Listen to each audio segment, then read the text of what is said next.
जय हिंद दोस्तों, स्वागत है आप सभी का टू दी पॉइंट सीरीज में, जहां पर हम टू दी पॉइंट जो टॉपिक है उसको कवर करते हैं और फालतू की बातें जो है वो बिल्कुल नहीं करते हैं। तो यहाँ पर आज का जो टॉपिक है वो है procedure of repealing farm laws. आप सभी को पता है कि जो फार्मर्स हैं उनकी प्रोटेस्ट कंटिन्यूसली हमें देखने को मिल रही थी जब से जो फार्म लॉज है वो लाए गए थे। और उसी के चलते जो गवर्नमेंट है उन्होंने निर्णय लिया और मोदी जी ने खुद आकर कहा कि जो फार्म लॉज है उनको रिपेल कर दिया जाएगा। मतलब अब उनको निकाल दिया जाएगा, खारिज कर दिया जाएगा। तो क्या अब उन्होंने आकर बोल दिया तो फार्म लॉज जो है वो रिपेल हो गए? जी नहीं, इसकी भी एक प्रोसीजर होती है। और ये प्रोसीजर क्या है, किस तरीके से रिपेल किए जाते हैं, यही हम आज के इस वीडियो में जानने की कोशिश करने वाले हैं। सबसे पहले तो हम देखते हैं कि ये न्यूज़ में क्यों है। क्योंकि रिसेंटली प्राइम मिनिस्टर ने अनाउंस किया है कि उन्होंने जो फार्म लॉज लाए थे अब उनको रिपेल कर दिया जाएगा। पार्लियामेंट, जिसमें हमें लोकसभा, राज्यसभा और प्रेसिडेंट देखने को मिलते हैं, उनके पास ये अथॉरिटी है कि वो किसी भी लॉ को एनैक्ट कर सकते हैं, अमेंड कर सकते हैं और रिपेल कर सकते हैं। अब ये जो थ्री लॉ फार्म लॉज है, ये थ्री फार्म लॉज को मैंने काफ़ी डिटेल में एक्सप्लेन किया हुआ है मेरे वीडियो में। ये वीडियो जो है आप यूट्यूब पर देख सकते हो। यहाँ पर फार्म बिल 2020 एक्सप्लेन किया गया है मेरे द्वारा, काफ़ी डिटेल में मैंने एक्सप्लेन किया है। सारे ही पर्सपेक्टिव से, सारी ही चीज़ों के साथ और एग्जाम्पल के साथ मैंने इस वीडियो में एक्सप्लेन किया है।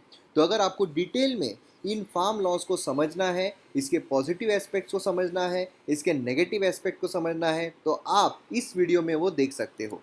हालांकि यहाँ पर हम थोड़ा ओवरव्यू ज़रूर देखेंगे कि लॉज जो है वो कौन कौन से थे। तो इसमें हमें थ्री लॉज देखने को मिलते हैं, फार्म लॉज। पहला जो लॉ है वो है farmers produce trade and commerce promotion and facilitation act 2020। अब ये जो है ये एम करता था कि जो एग्रीकल्चरल प्रोड्यूस है वो एपीएमसी के बाहर भी ट्रेड किया जा सके। क्या होता है कि अभी हमें एपीएमसी मंडीज देखने को मिलती है और एपीएमसी मंडीज में जो उसमें रजिस्टर्ड है सिर्फ उसी के थ्रू जो लेन देन है वो किया जा सकता है। मतलब एक बिचौला जो है वो हमें देखें, एक मीडिएटर जो है वो हमें देखने को मिलता है कि फार्मर इसको बेचेगा, देन ये बाहर जाकर बेचेगा। अब ये कार्टेल बनाकर रखते थे कि भाई हम जितने में खरीदना है उतने में ही खरीदेंगे, भले ही तुमको कितना भी नुकसान हो रहा हो, कितना भी फायदा हो रहा हो। तो यहाँ पर क्या हो रहा था, एक कार्टेल सिस्टम फॉर्म हो रही थी जिसके वजह से जो फार्मर्स है वो अपने मनमानी दाम पर नहीं बेच पा रहे थे। तो ये यहाँ पर ख़त्म करने की कोशिश की गई। पैरेलल यहाँ पर एपीएमसी मंडी जो है वो लाने की कोशिश की गई। Then farmers empowerment and protection agreement on price assurance and farm service act 2020 ये लाया गया, जिसके तहत यहाँ पर कॉन्ट्रैक्ट फार्मिंग जो है वो बुलंद की गई कि भाई अब आप यहाँ पर जो कॉन्ट्रैक्ट फार्मिंग है वो कर सकते हो। कॉन्ट्रैक्ट फार्मिंग मतलब क्या, समझ लो यहाँ पर अंबानी है, यहाँ पर एक फार्मर है।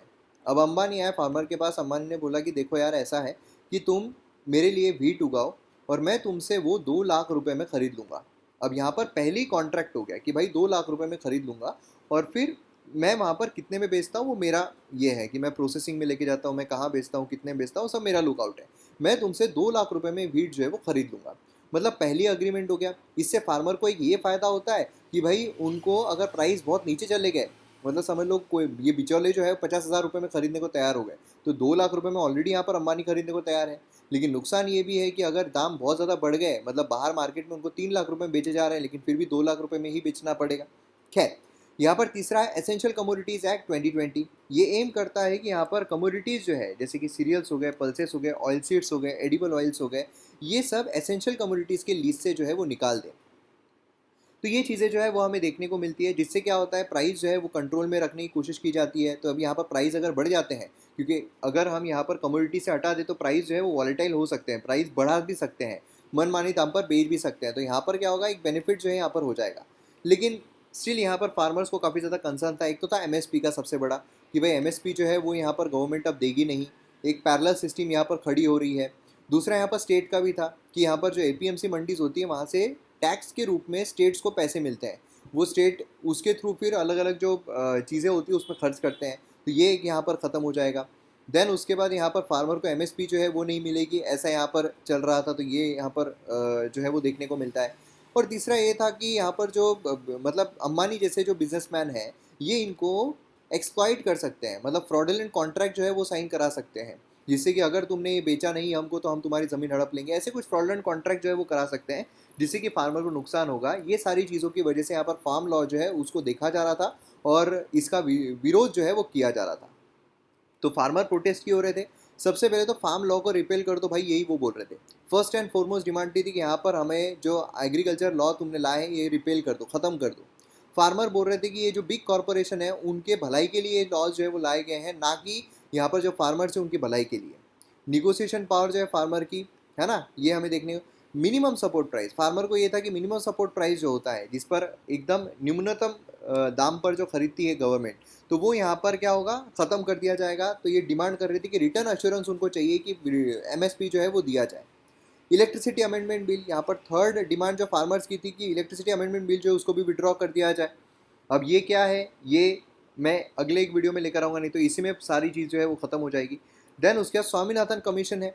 यहाँ पर फार्मर की डिमांड थी एमएसपी जो है वो स्वामीनाथन के रिकमेंडेशन पर आने चाहिए, जो उन्होंने रिकमेंडेशन दिया है उसकी रिपोर्ट के हिसाब से यहाँ पर देखने को मिलता है कि गवर्नमेंट ने एमएसपी जो है एटलीस्ट 50% ज़्यादा रेस करनी चाहिए।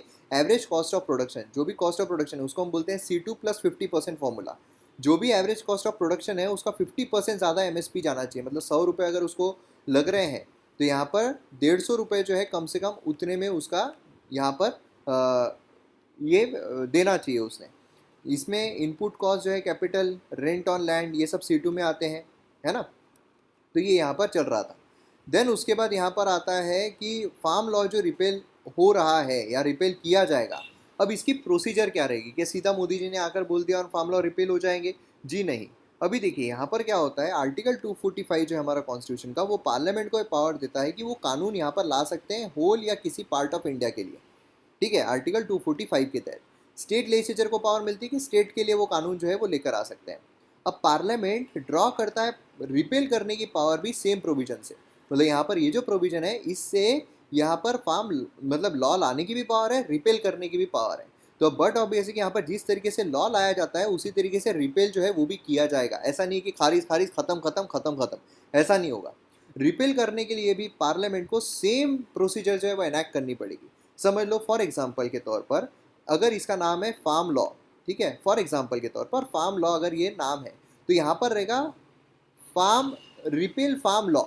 ऐसा यहाँ पर एक बिल जो है वो इंट्रोड्यूस किया जाएगा। मतलब यहाँ पर जो हमें एक बिल दिखाई दे रहा था कि farmer produce trade and commerce promotion and facilitation act 2020, तो अब यहाँ पर आएगा farmers produce trade and commerce promotion and facilitation repel act of 2020।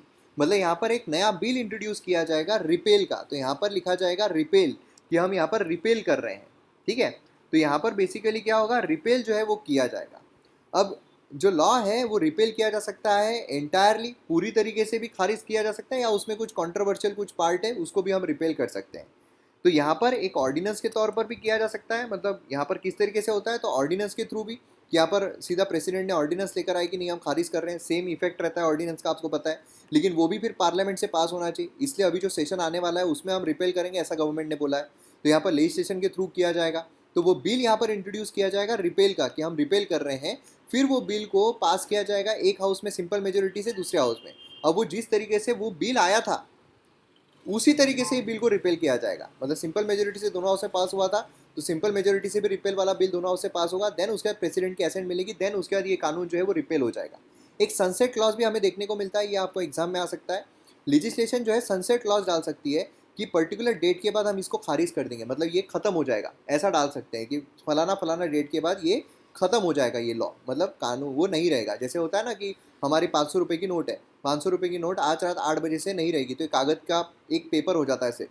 उसी तरीके से कानून जो है वो भी अगर बोला जाए कि फलाना फलाना डेट से खारिज हो जाएगा, तो फलाना फलाना डेट के बाद ये पूरी तरीके से सिर्फ रद्दी की तरह हो जाएगा। टाडा जो है वो सनसेट क्लॉज की तरह था कि 1995 में लैप्स हो जाएगा।